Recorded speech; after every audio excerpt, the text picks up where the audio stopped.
On November 9th, 1989, the world watched in joy and disbelief the fall of a barrier that had separated East and West Germany for close to 3 decades.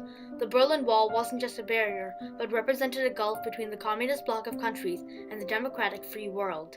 Its fall symbolized an end to the Cold War that had almost brought the world to the brink of nuclear annihilation.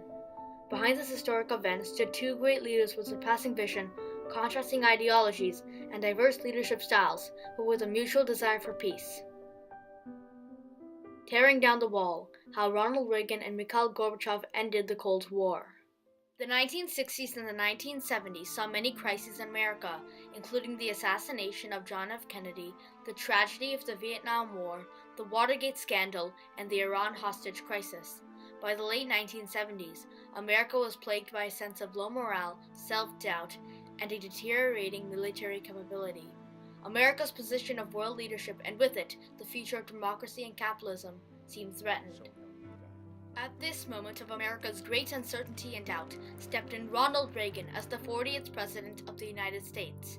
An actor turned politician and twice elected Governor of California, Reagan was charismatic and won a historic landslide election in 1980 with a promise to revitalize the economy and rebuild military capability.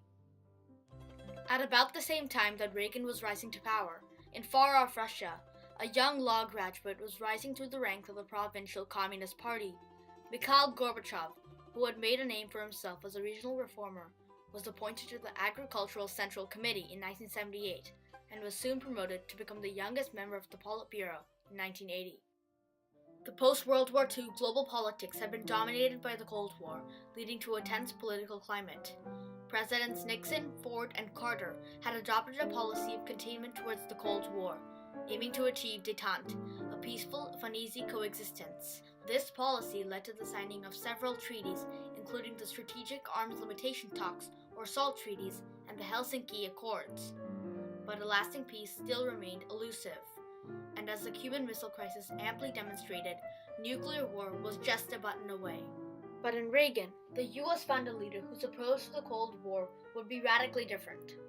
Long before becoming president, Reagan claimed the prevailing policies of containment and détente would not bring a satisfactory end to the Cold War. SALT II is not strategic arms limitation.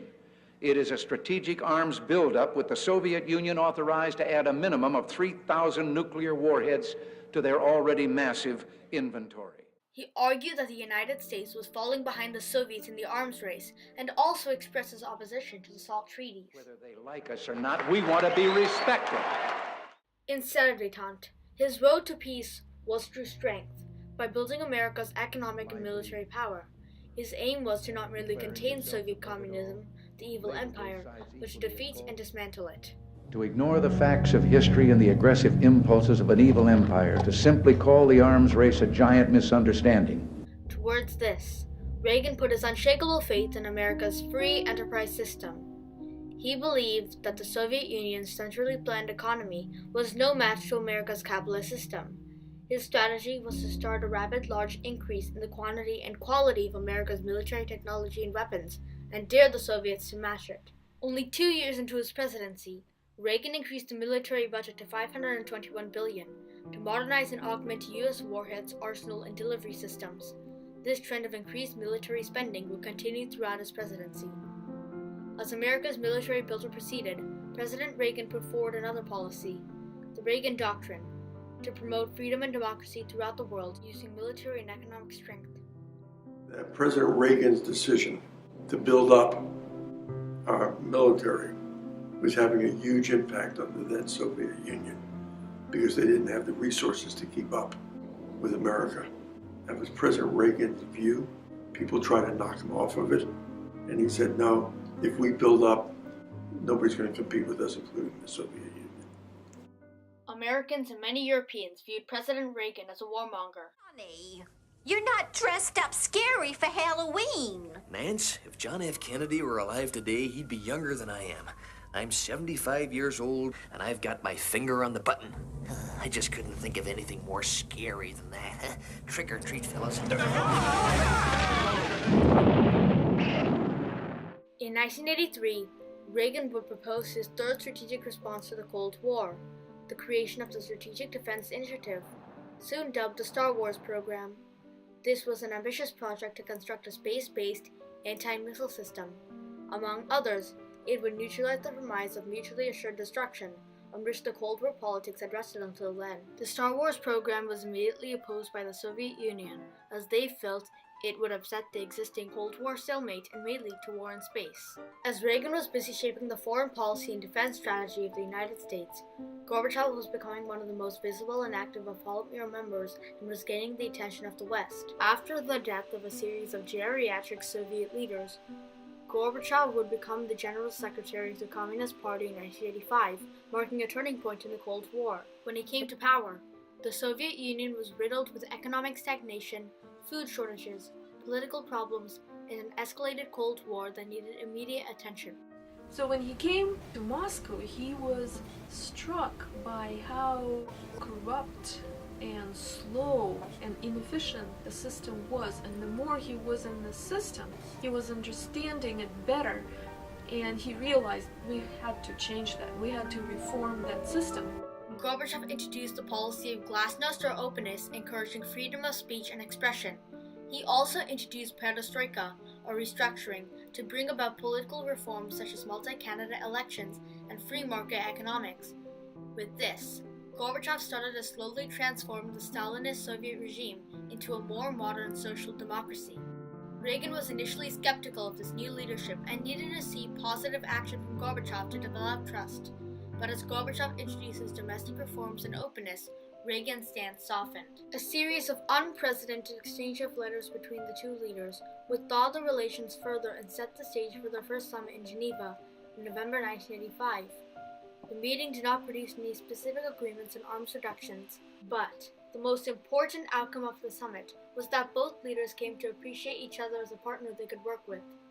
Reagan could sense Gorbachev's sincerity in reducing arms on the basis of equal security, while Gorbachev understood that Reagan's intentions were rooted in his deepest abhorrence for the nuclear war. As they got to know each other, they became not friendly, but instead of being enemies, they were trusting adversaries. The warmth and personal chemistry that was generated in Geneva did not, however, lead to a quick agreement on nuclear arms reductions. After several months of impasse, Gorbachev proposed a hastily arranged summit at Reykjavik, the capital of Iceland, in October 1986. Even though the expectations for the summit were low, it would turn out to be one of the most dramatic summits of all time. For the first time in history, the leaders talked about the possibility of completely eliminating all nuclear weapons, but the sticking point of SDI still remained. While Gorbachev insisted that the SDI should at most be confined to the laboratory, Reagan would not give up on his pet plan. Although the leaders failed to come to an agreement and left disappointed, the trust between them had grown, leading to future success. They failed to come to an agreement, but afterwards, even though both were angry, as they thought about it, they realized the other person was really trying to reach an agreement. Just 1 year after Reykjavik, Gorbachev arrived in Washington for the third summit between the two leaders. The two nations would sign the Intermediate Range Nuclear Forces Treaty, or INF Treaty, for the first time eliminating an entire class of nuclear weapons. The Strategic Arms Reduction Treaty, or START, would follow this a few years later. In 1987, Reagan would make his most memorable rallying cry for the end of the Cold War. Mr. Gorbachev, tear down this wall. The election of a democratic government in Poland in 1989 marked the beginning of the end of the Cold War. Although the world watched anxiously expecting the Soviet Union to react, Gorbachev showed restraint and refused to act.